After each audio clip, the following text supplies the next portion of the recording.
the most difficult and potentially catastrophic financial crisis the world has ever witnessed.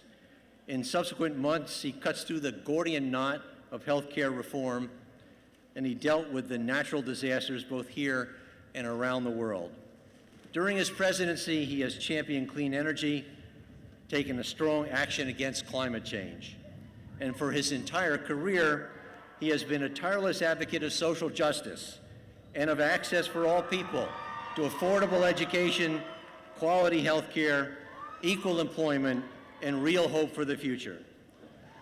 But all of these challenges in President Obama's leadership in addressing them are well known to everyone in the audience. And if there was ever an occasion where the phrase, "no introduction is necessary," was truly an understatement, this is it.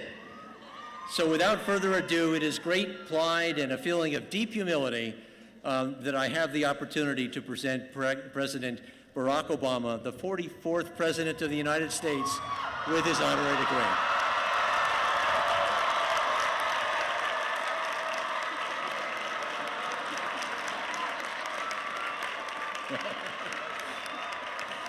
Barack H. Obama, by the authority vested in me by the boards of governors and trustees of Rutgers, the State University of New Jersey, I am deeply honored to confer upon you the degree of Doctor of Laws, honoris causa, with all the rights, responsibilities, privileges, and immunities to which it is entitled.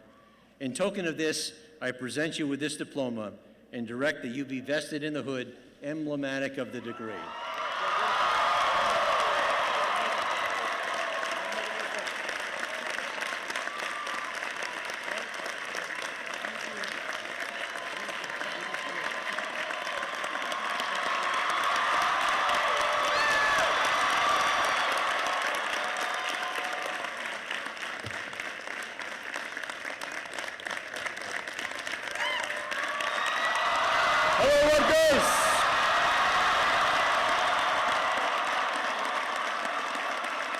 Are you well?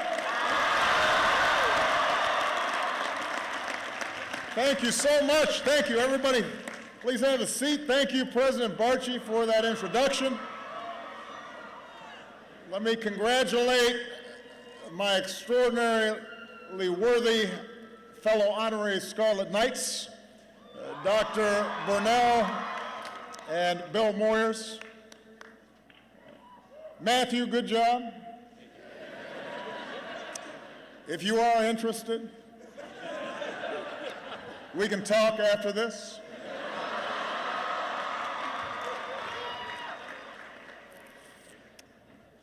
One of the perks of my job is honorary degrees. But I have to tell you, it impresses nobody in my house.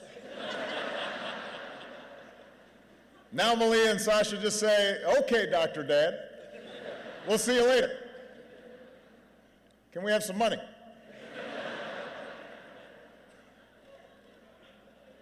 To the Board of Governors, to Chairman Brown, to Lieutenant Governor Guadagno, Mayor Cahill, Mayor Waller, members of Congress, Rutgers administrators, faculty, staff, friends, and family, thank you for the honor of joining you for the 250th anniversary of this remarkable institution.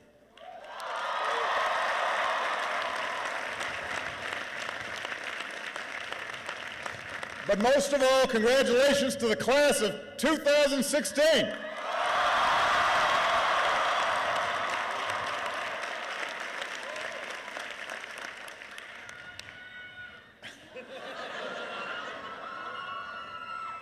I come here for a simple reason: to finally settle this pork roll versus Taylor ham question.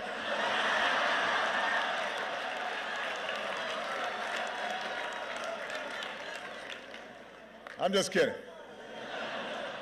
There's not much that I'm afraid to take on in my final year of office, but I know better than to get in the middle of that debate. The truth is, Rutgers, I came here because you asked. Now, it's true that a lot of schools invite me to their commencement every year, but You are the first to launch a 3-year campaign. Emails, letters, tweets, YouTube videos. I even got 3 notes from the grandmother of your student body president. And I have to say, that really sealed the deal. That was smart because I have a soft spot for grandmas. So I'm here off exit 9 on the banks of the old Raritan at the site of one of the original 9 colonial colleges. Winners of the first ever college football game. One of the newest members of the Big Ten. Home of what I understand to be a grease truck for a fat sandwich.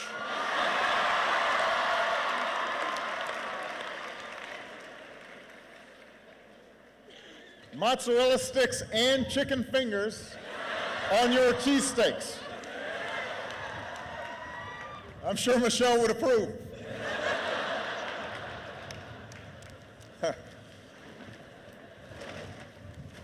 But somehow, you have survived such death-defying acts. You also survived the daily jockeying for buses from Livingston to Bush to Cook to Douglas and back again.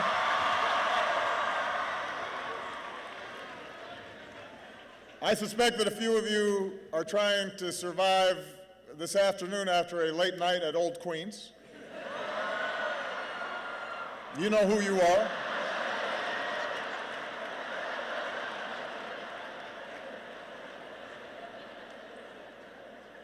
But, however you got here, you made it. You made it. So today you join a long line of Scarlet Knights whose energy and intellect have lifted this university to heights its founders could not have imagined. 250 years ago, when America was still just an idea, a charter from the royal governor, Ben Franklin's son, established Queens College.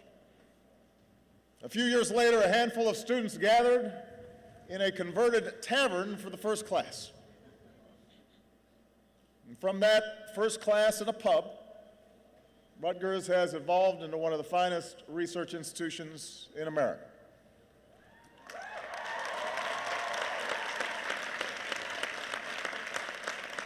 So there's a place where you 3D print prosthetic hands for children and devise rooftop wind arrays that can power entire office buildings with clean, renewable energy. Every day, tens of thousands of students come here to this intellectual melting pot, where ideas and cultures flow together among what might just be America's most diverse student body.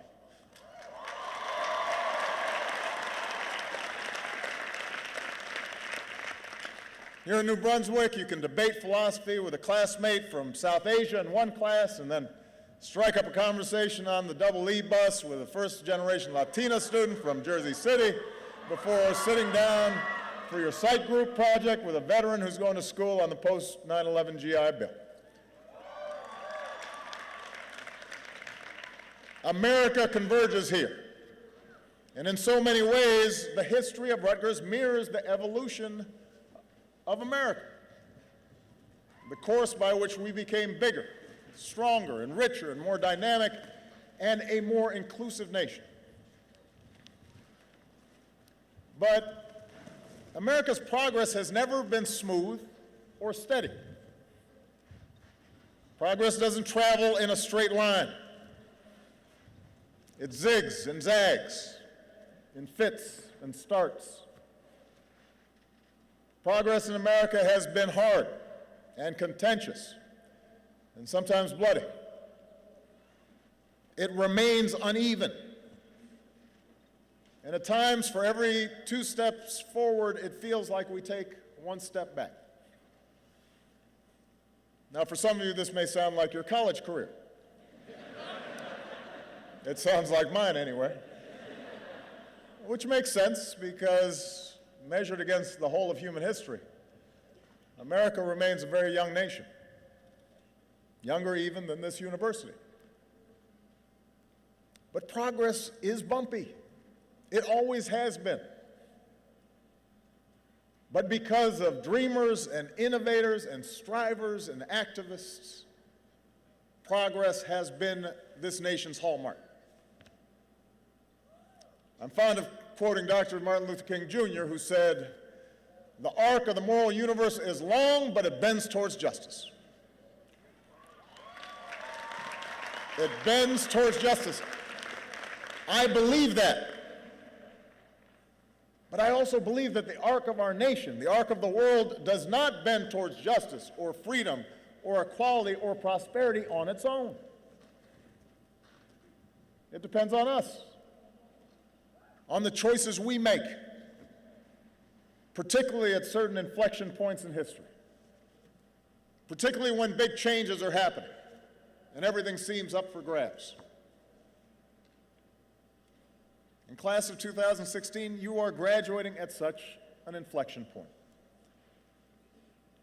Since the start of this new millennium, you've already witnessed horrific terrorist attacks and war and a great recession. You've seen economic and technological and cultural shifts that are profoundly altering how we work and how we communicate, how we live, how we form families. The pace of change is not subsiding. It is accelerating. And these changes offer not only great opportunity, but also great peril. Fortunately, your generation has everything it takes to lead this country toward a brighter future. I'm confident that you can make the right choices away from fear and division and paralysis and toward cooperation and innovation and hope.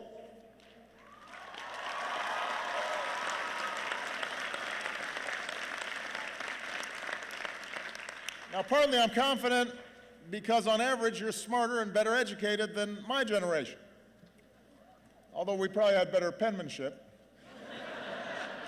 And we're certainly better spellers. We did not have spell check back in my day. You're not only better educated, you've been more exposed to the world, more exposed to other cultures. You're more diverse. You're more environmentally conscious. You have a healthy skepticism for conventional wisdom. So you've got the tools to lead us. And precisely because I have so much confidence in you, I'm not going to spend the remainder of my time telling you exactly how you're going to make the world better. You'll figure it out. You'll look at things with fresh eyes, unencumbered by the biases and blind spots and inertia and general crankiness of your parents and grandparents and old heads like me. But I do have a couple of suggestions that you may find useful as you go out there and conquer the world. Point number one.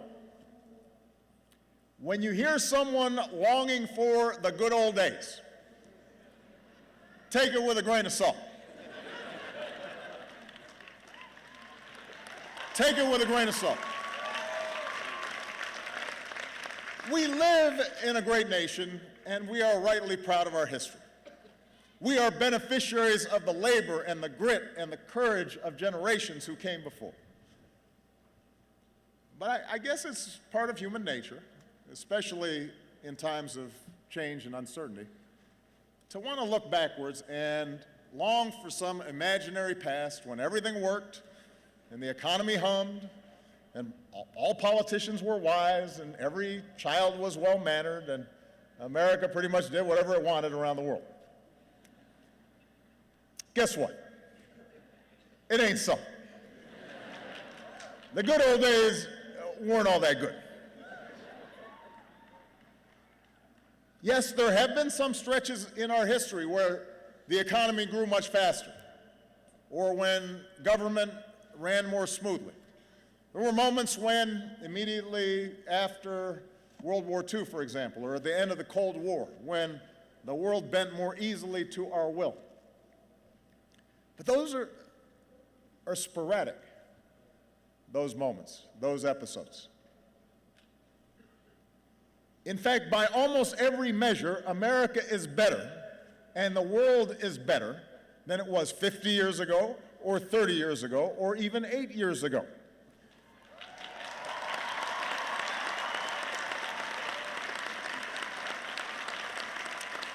And by the way, I'm not set aside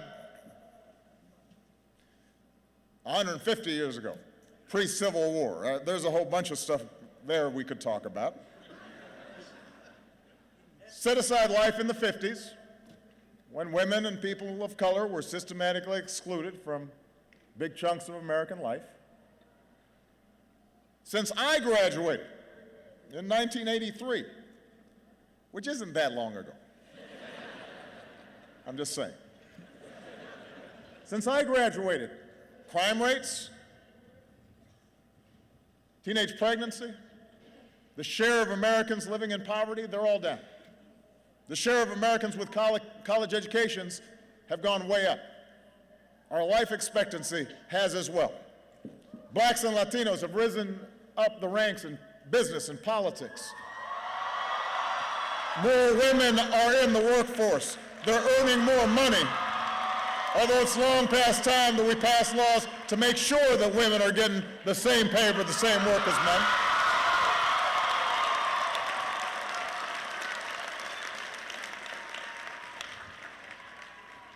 Meanwhile, in the 8 years since most of you started high school, we're also better off.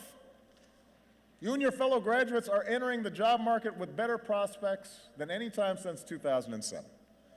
20 million more Americans know the financial security of health insurance. We're less dependent on foreign oil. We've doubled the production of clean energy. We have cut the high school dropout rate. We've cut the deficit by 2/3. Marriage equality is the law of the land.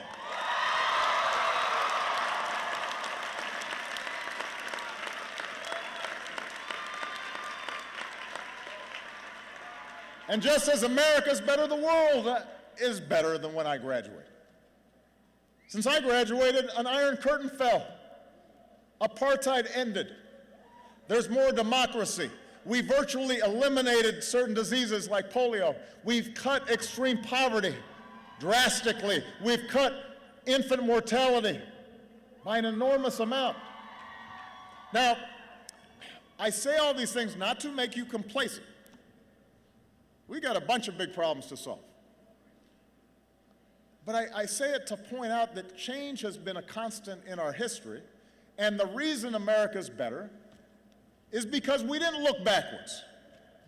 We didn't fear the future. We seized the future and made it our own. And that's exactly why it's always been young people like you that have brought about big change. Because you don't fear the future. And that leads me to my second point. The world is more interconnected than ever before, and it's becoming more connected every day. Building walls won't change that.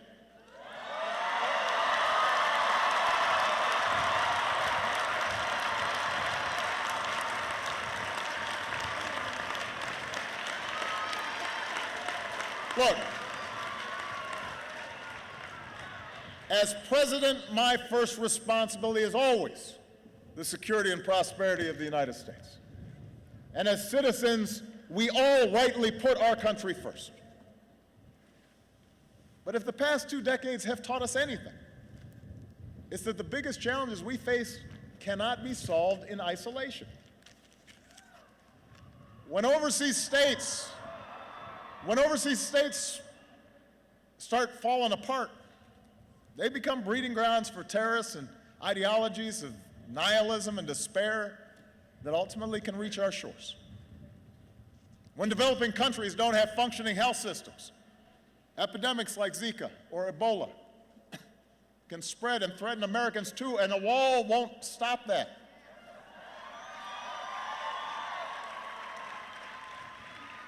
if we want to close loopholes that allow large corporations and wealthy individuals to avoid paying their fair share of taxes, we've got to have the cooperation of other countries in a global financial system to help enforce financial laws. The point is, to help ourselves, we got to help others. Not pull up the drawbridge and try to keep the world out. And engagement does not just mean deploying our military. There are times where we must take military action to protect ourselves and our allies. And we are in awe of, and we are grateful for the men and women who make up the finest fighting force the world has ever known.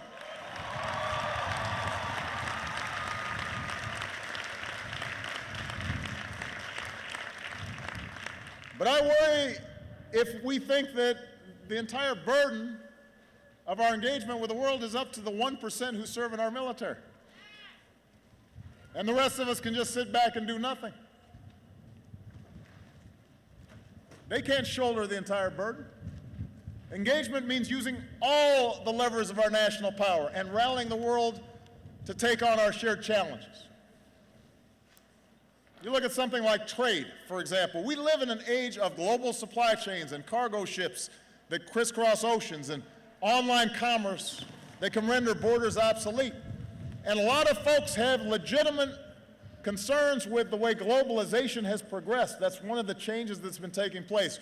Jobs shipped overseas, trade deals that sometimes put workers and businesses at a disadvantage. But the answer isn't to stop trading with other countries. In this global economy, that's not even possible. The answer is to do trade the right way by negotiating with other countries so that they raise their labor standards and their environmental standards. And we make sure they don't impose unfair tariffs on American goods or steal American intellectual property. That's how we make sure that international rules are consistent with our values, including human rights. And ultimately, that's how we help raise wages here in America. That's how we help our workers compete on a level playing field. Building walls won't do that. It won't boost our economy, and it won't enhance our security either. Isolating or disparaging Muslims, suggesting that they should be treated differently when it comes to entering this country, that is not just a betrayal of our values.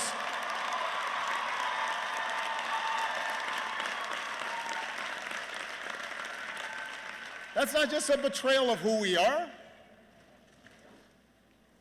It would alienate the very communities at home and abroad who are our most important partners in the fight against violent extremism.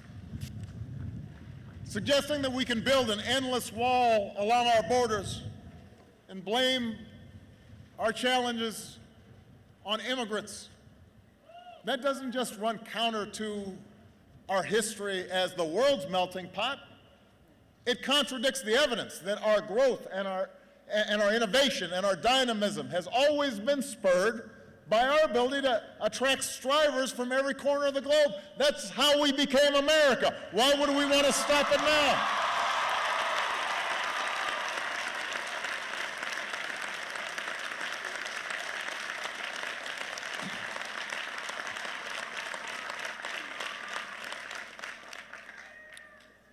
Can't do it.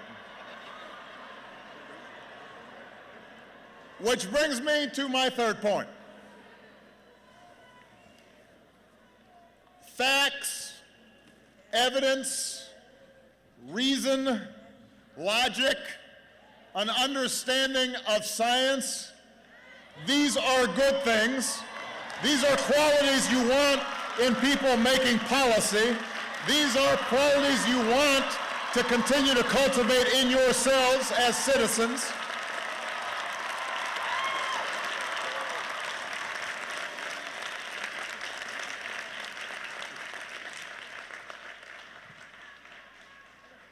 That might seem obvious.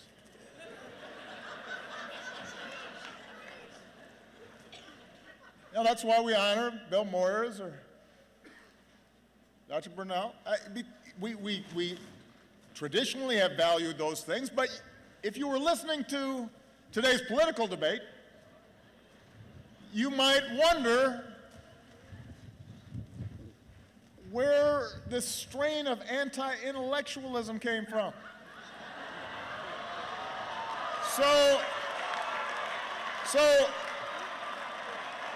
class of 2016, let me be as clear as I can be. In politics and in life, ignorance is not a virtue.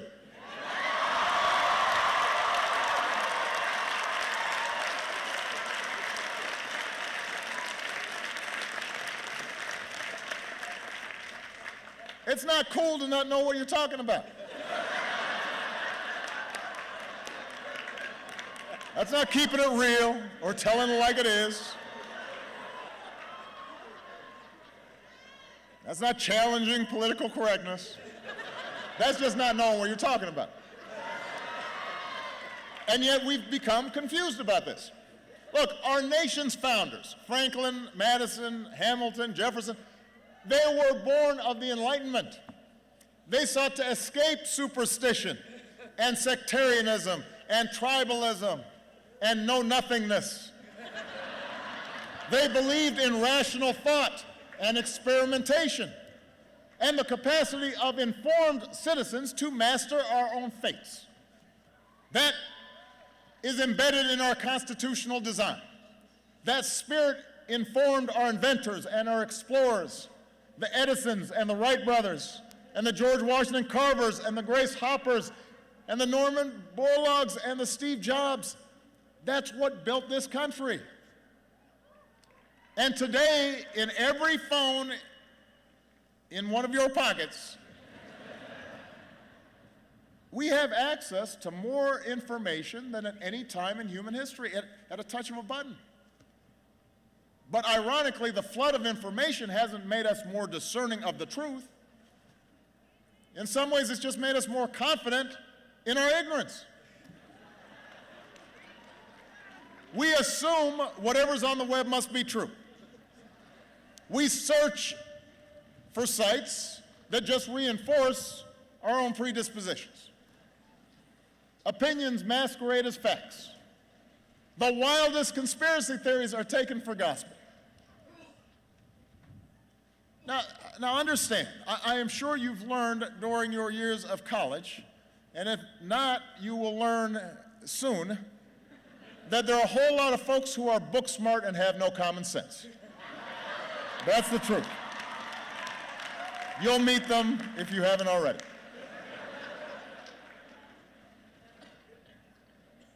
So the fact that they got a fancy degree, you got to talk to them to see whether they know what they're talking about. Qualities like kindness and compassion, honesty, hard work, they often matter more than technical skills or know-how. But when our leaders express a disdain for facts, when they're not held accountable for repeating falsehoods and just making stuff up, while actual experts are dismissed as elitists, then we've got a problem. It's interesting that if we get sick, we actually want to make sure the doctors, like going to medical school, they know what they're talking about. If we get on a plane, we say we really want a pilot to be able to pilot the plane. And yet in our public lives, we suddenly think, I don't want somebody who's done it before.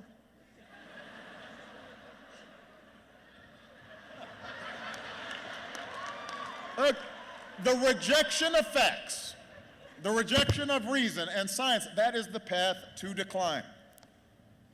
It calls to mind the words of Carl Sagan, who graduated high school here in New Jersey. He said, "We can judge our progress by the courage of our questions and the depths of our answers, our willingness to embrace what is true rather than what feels good." The debate around climate change is a perfect example of this. Now, I recognize it doesn't feel like the planet's warmer right now. I understand. There was hail when I landed in Newark.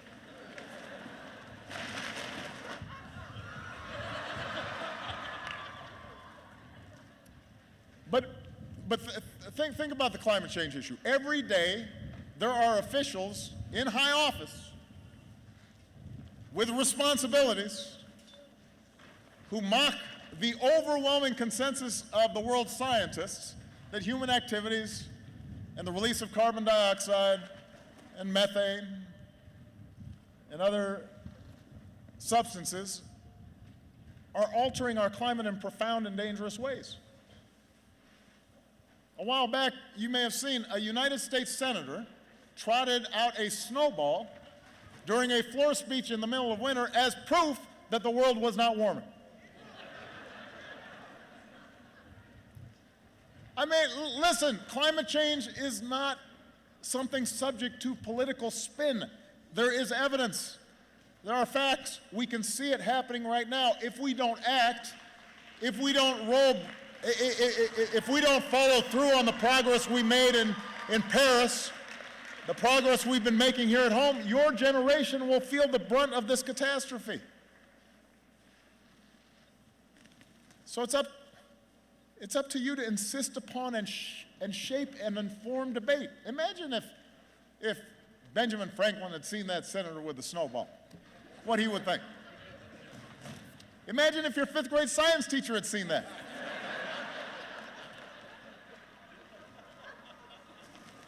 He'd get a D. And he's a senator. Look, I'm not suggesting that cold analysis and hard data are ultimately more important in life than passion or faith or love or loyalty. I am suggesting that those highest expressions of our humanity can only flourish when our economy functions well, and proposed budgets add up, and our environment is protected. And to accomplish those things, to make collective decisions on behalf of a common good, we have to use our heads. We have to agree that facts and evidence matter. And we got to hold our leaders and ourselves accountable to know what the heck they're talking about. All right. I only have 2 more points. I know it's getting cold and you guys have to graduate. Point 4, have faith in democracy. Look, I know it's not always pretty. I know. I've been living it. But it's how, bit by bit, generation by generation, we have made progress in this nation. That's how we banned child labor. That's how we cleaned up our air and our water. That's how we passed programs like Social Security and Medicare that lifted millions of seniors out of poverty. None of these changes happened overnight. They didn't happen because some charismatic leader got everybody suddenly to agree on everything. It didn't happen because of some massive political revolution occurred. It actually happened over the course of years of advocacy and organizing and alliance building and deal making and the changing of public opinion. It happened because ordinary Americans who cared participated in the political process. So,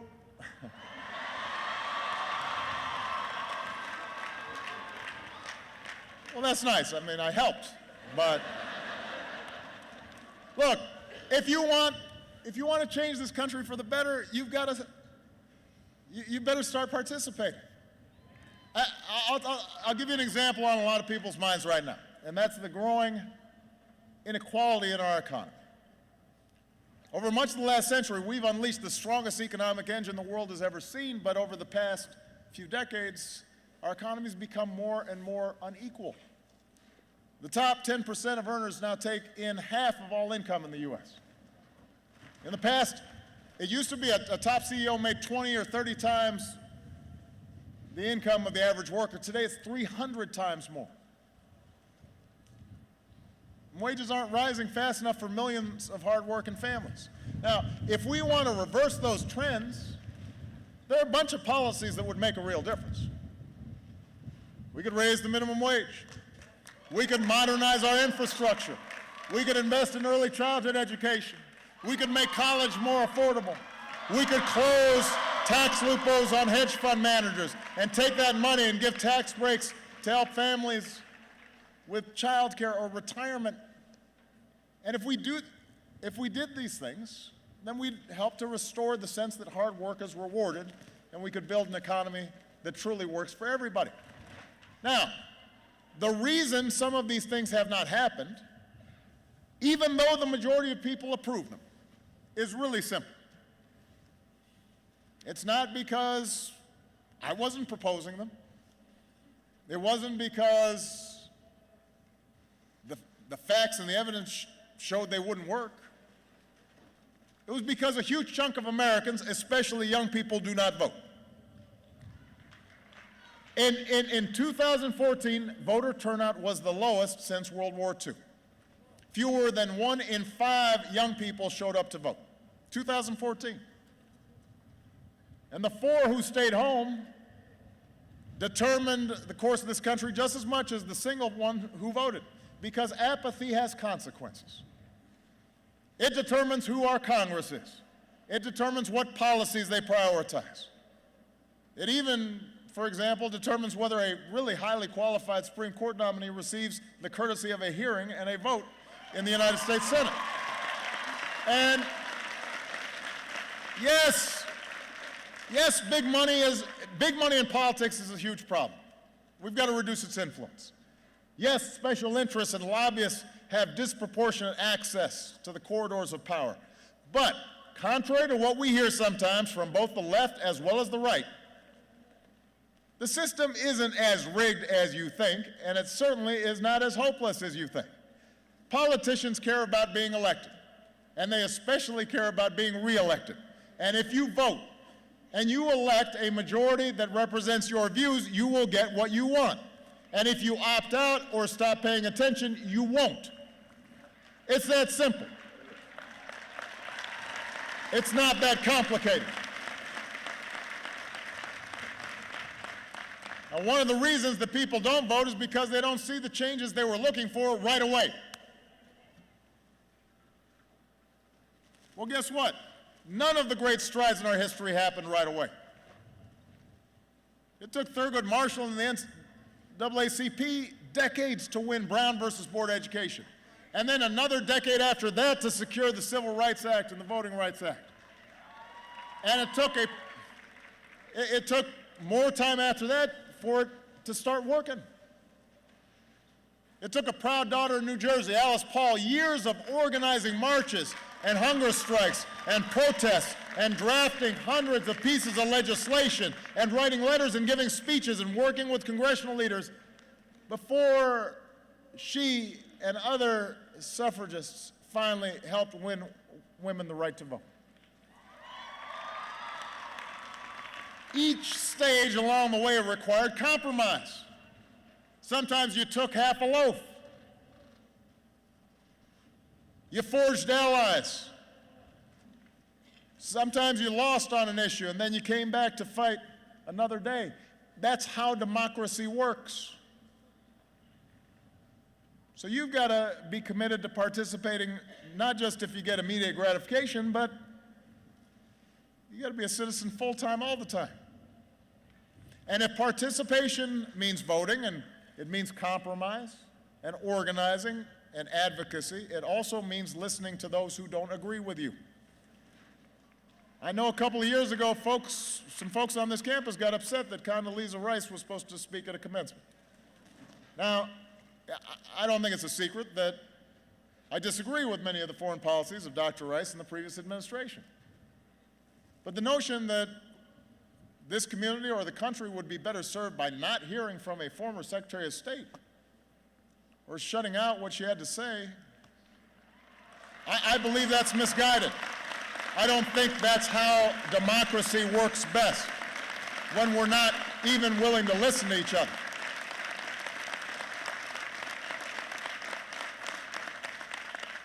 I believe that's misguided. If you disagree with somebody, bring them in and ask them tough questions. Hold their feet to the fire. Make them defend their positions. If somebody's got a bad or offensive idea, prove it wrong. Engage it, debate it, stand up for what you believe in. Don't be scared to take somebody on. Don't feel like you got to shut your ears off because you're too fragile and somebody might offend your sensibilities. Go at them if they're not making any sense. Use your logic and reason and words. And by doing so, you'll strengthen your own position. And you'll hone your arguments. And maybe you'll learn something and realize you don't know everything. And you may have a new understanding, not only about what your opponents believe, but maybe what you believe. Either way, you win. And more importantly, our democracy wins.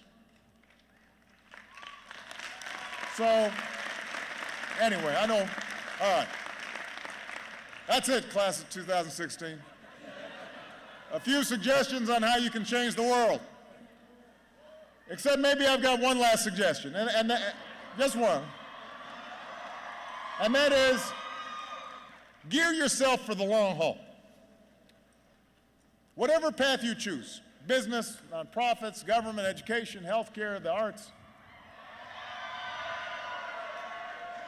whatever it is, you're going to have some setbacks. You will deal occasionally with foolish people. You will be frustrated. You'll have a boss that's not great. You won't always get everything you want, at least not as fast as you want it.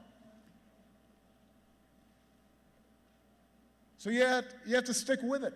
You have to be persistent. And success, however small, however incomplete, success is still success. I always tell my daughters, better is good.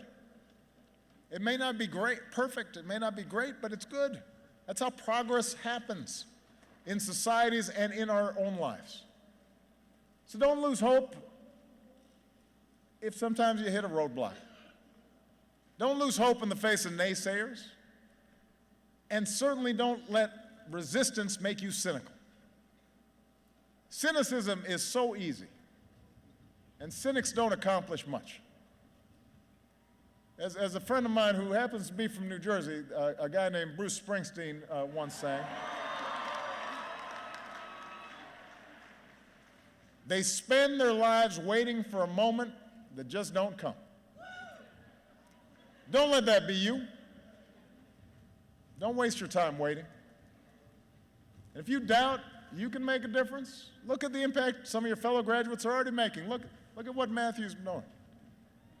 Look at somebody like Yasmin Ramadan, who began organizing anti-bullying assemblies when she was 10 years old to help kids handle bias and discrimination. And here at Rutgers, helped found the Muslim Public Relations Council to work with administrators and police to promote inclusion. Look at somebody like Madison Little, who grew up dealing with some health issues and started wondering what his care would have been like if he lived someplace else. And so here at Rutgers, he took charge of a student nonprofit and worked with folks in Australia and Cambodia and Uganda to address the AIDS epidemic. Our generation has so much energy to adapt and impact the world, he said.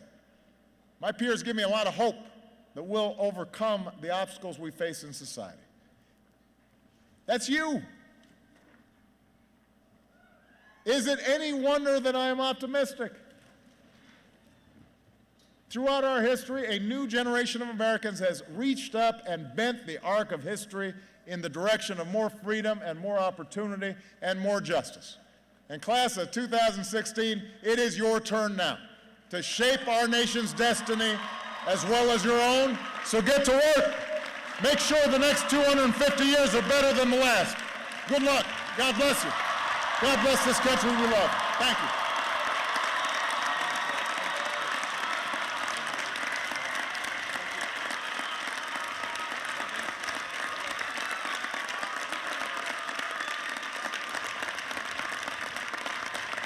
Thank you, everybody.